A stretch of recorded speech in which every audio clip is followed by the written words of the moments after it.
آج ہم حزقیل کی کتاب 28واں باب 11 سے 19 آیت کا جائزہ لیں گے۔ ایک متن جو اکثر شیطان کے زوال سے منسوب کیا جاتا ہے، روایتی طور پر اس حوالے کو شیطان کے عروج اور گرانے کی کہانی سے جوڑا جاتا ہے، لیکن کیا یہ تشریح درست ہے؟ آئیں اسے علمی، تاریخی اور مکاشفاتی نقطہ نظر سے دیکھتے ہیں۔ متن کو اس کے اصل سیاق و سباق میں سمجھنے کے لیے ہم اس بات پر غور کریں گے کہ کیا یہ واقعی شیطان کے بارے میں ہے یا یہ سور کے بادشاہ کی عکاسی کرتا ہے۔ ہم بائبلی متن کے مختلف تراجم جیسے عبرانی اور یونانی اور تاریخی تناظر کو بھی مد نظر رکھیں گے۔ اب جو سب سے پہلی میں بات کرنے لگا ہوں، ویڈیو کے آخر تک آپ نے اس کو ذہن میں رکھنا ہے۔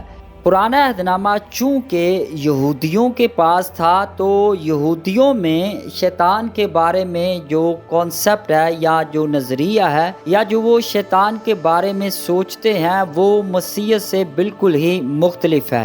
اگر آپ کو اس تفسیر یا تشریح کی سمجھ نہ لگے تو بجائے اس کی کہ آپ غلط کہیں، آپ پہلے اپنے علم کو اتنا وسیع کریں کہ آپ کو ہر چیز کا پتہ ہو، تو پھر ہی آپ کو اس تفسیر یا تشریح کی سمجھ لگے گی۔ جو بھی میں نے نقطہ بیان کیا ہے وہ بہت اہم ہے کہ یہودیوں کے مطابق شیطان کے بارے میں جو ہے وہ مسیحیوں سے بالکل ہی مختلف ہے۔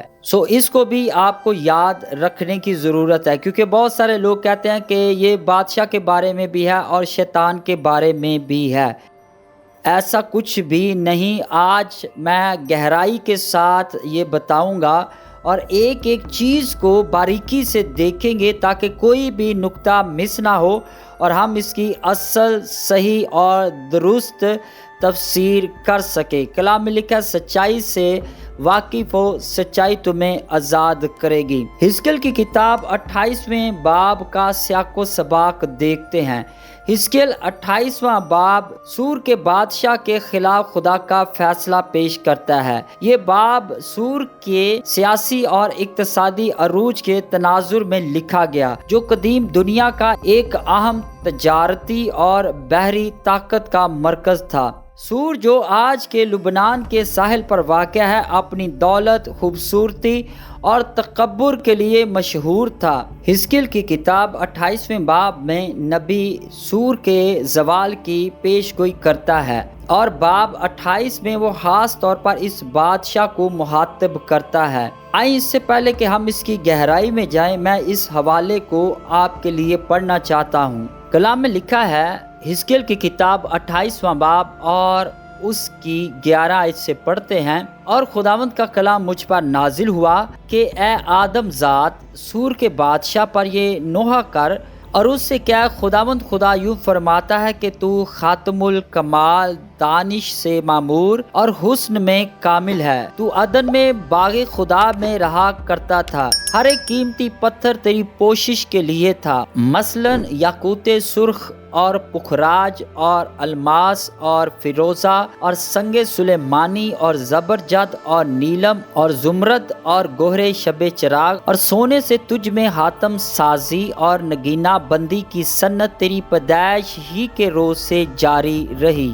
تو ممسوح کروبی تھا جو سایہ افغن تھا، اور میں نے تجھے خدا کے کوہ مقدس پر قائم کیا۔ تو وہاں آتشی پتھروں کے درمیان چلتا پھرتا تھا۔ تو اپنی پیدائش ہی کے روز سے اپنی راہ و رسم میں کامل تھا، جب تک کہ تجھ میں نہ راستی نہ پائی گئی۔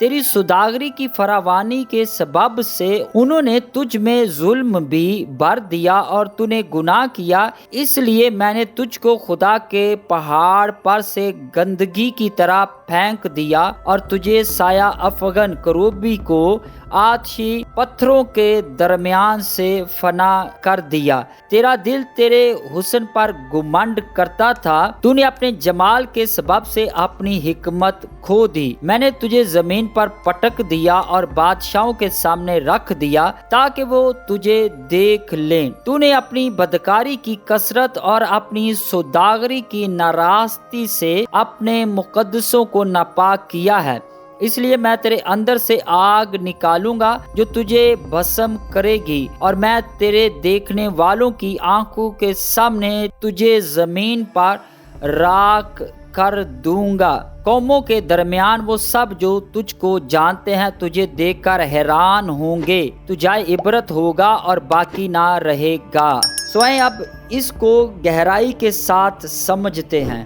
جیسا کہ میں نے خدا کے کلام میں سے 28ویں باب کو پڑھا ہے، اور اس چیپٹر میں بادشاہ کو مخاطب کیا گیا ہے۔ 1 سے 10 آیات میں خدا سور کے بادشاہ کے تکبر کو تنقید کا نشانہ بناتا ہے، جو خود کو خدا کہتا ہے۔ حزقیل کی کتاب اس کا 28واں باب، اور جب آپ اس کی وہ 11 سے 19 آیت کو پڑھیں گے تو اس تنقید کو ایک شاعرانہ اور علامتی انداز میں جاری رکھتی ہے، جو سور کے بادشاہ کے عروج اور زوال کو بیان کرتی ہے۔ اب ہم سب سے پہلے دیکھتے ہیں روایتی تشریح۔ کیا یہ شیطان کے بارے میں ہے؟ بہت سے مسیحی روایات اس متن کو شیطان کے زوال سے جوڑتی ہیں، خاص کر 14 آیت تو ممسوح کروبی تھا جو سایہ افغن تھا۔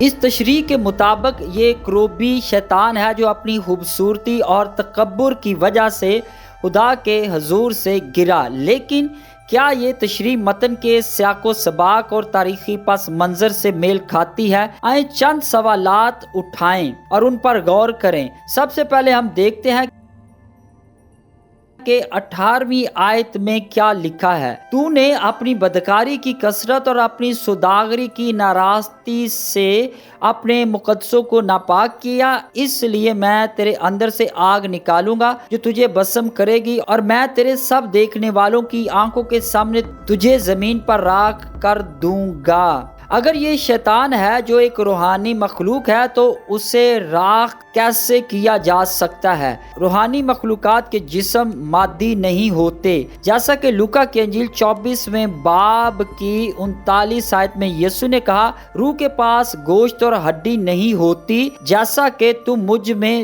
دیکھتے ہو۔ اب دیکھتے ہیں 16 اور 18 آیت میں تجارت کا ذکر۔ تجارت اور ناانصافی کا ذکر ہے۔ کیا شیطان تجارت کرتا ہے؟ روایتی تشریح اسے انسانی روحوں کی تجارت سے جوڑتی ہے، لیکن متن اس کی کوئی واضح حمایت نہیں کرتا۔ یہ الفاظ سور کے بادشاہ کے اقتصادی اور تجارتی کردار کی طرف زیادہ اشارہ کرتے ہیں۔ کروبی کا کردار۔ عبرانی متن میں بادشاہ کو ممسوح شدہ کروبی کہا گیا ہے، لیکن کیا یہ لفظی ہے یا علامتی؟ آئیں مزید اس کی گہرائی میں جاتے ہیں۔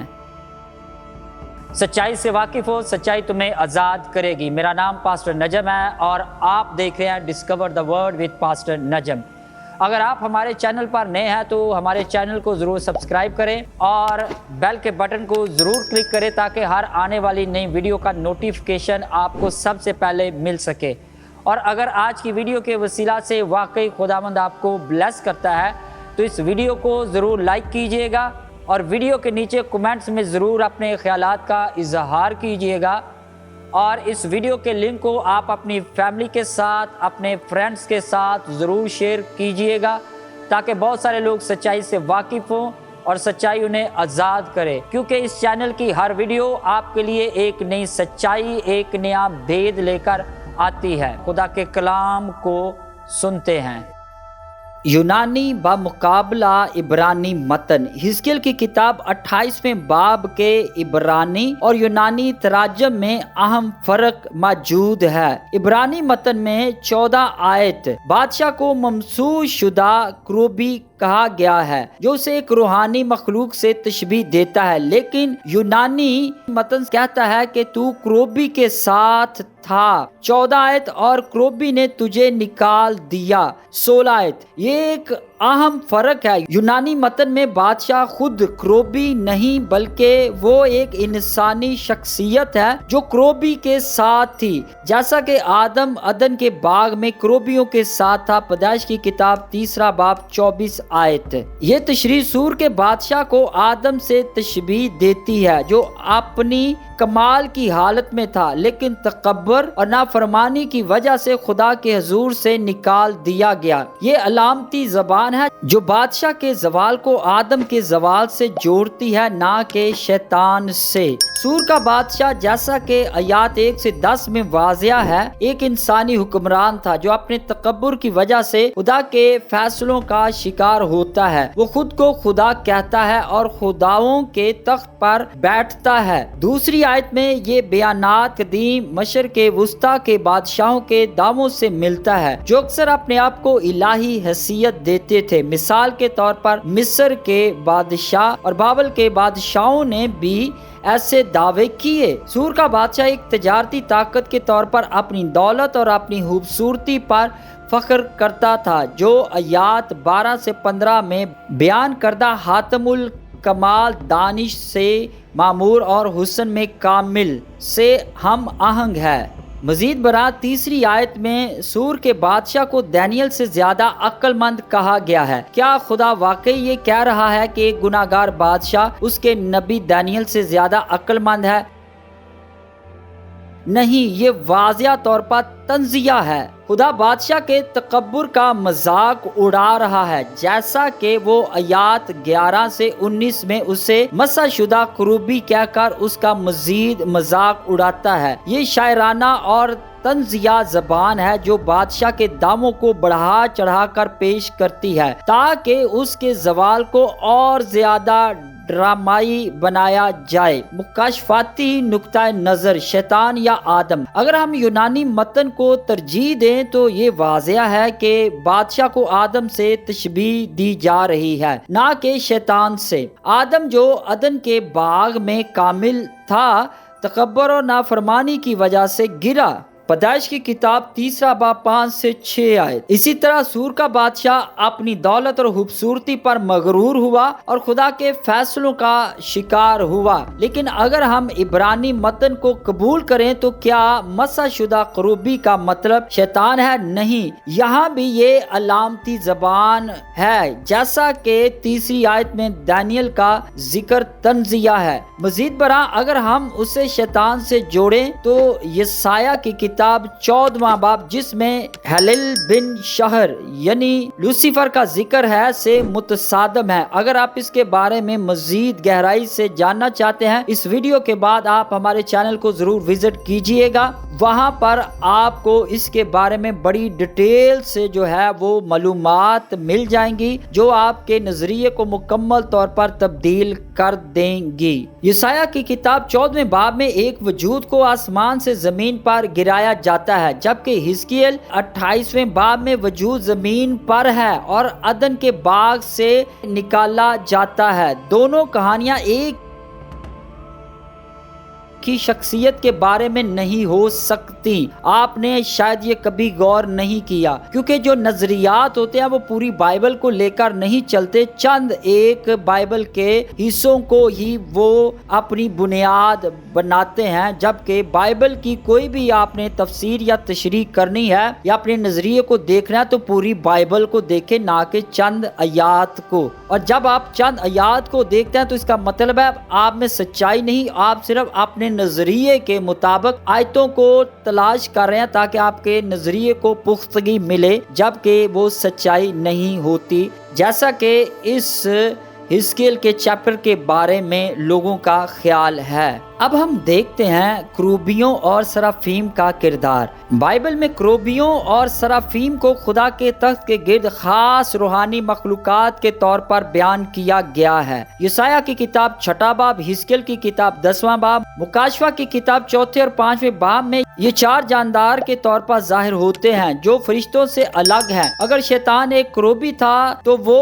فرشتوں جیسے میکائیل یا جبرائیل سے مختلف ہوتا، لیکن حزقیل 28 اس بات کی کوئی واضح حمایت نہیں کرتا کہ شیطان ایک کروبی تھا۔ اس کی بجائے متن سور کے بادشاہ کو علامتی طور پر ایک کروبی کے طور پر پیش کرتا ہے تاکہ اس کے تکبر اور زوال کو اجاگر کیا جا سکے۔ حزقیل کی کتاب 28 باب کا سب سے معقول اور درست جواب یہی ہے کہ یہ سور کے بادشاہ کے خلاف ایک تنزیہ اور شاعرانہ فیصلہ ہے جو اس کے تکبر اور خدا کے فیصلے کو بیان کرتا ہے۔ یہ متن آدم کے زوال سے تشبیہ دیتا ہے، نہ کہ شیطان کے۔ اگرچہ کچھ لوگ اسے شیطان سے جوڑتے ہیں، لیکن یہ تشریح متن کے سیاق و سباق، تاریخی تناظر اور تراجم کے فرق کو نظر انداز کرتی ہے۔ مکاشفاتی طور پر یہ متن ہمیں تکبر کے خطرات اور خدا کے فیصلوں کی حقیقت کے بارے میں سکھاتا ہے۔ سور کے بادشاہ آدم کی طرح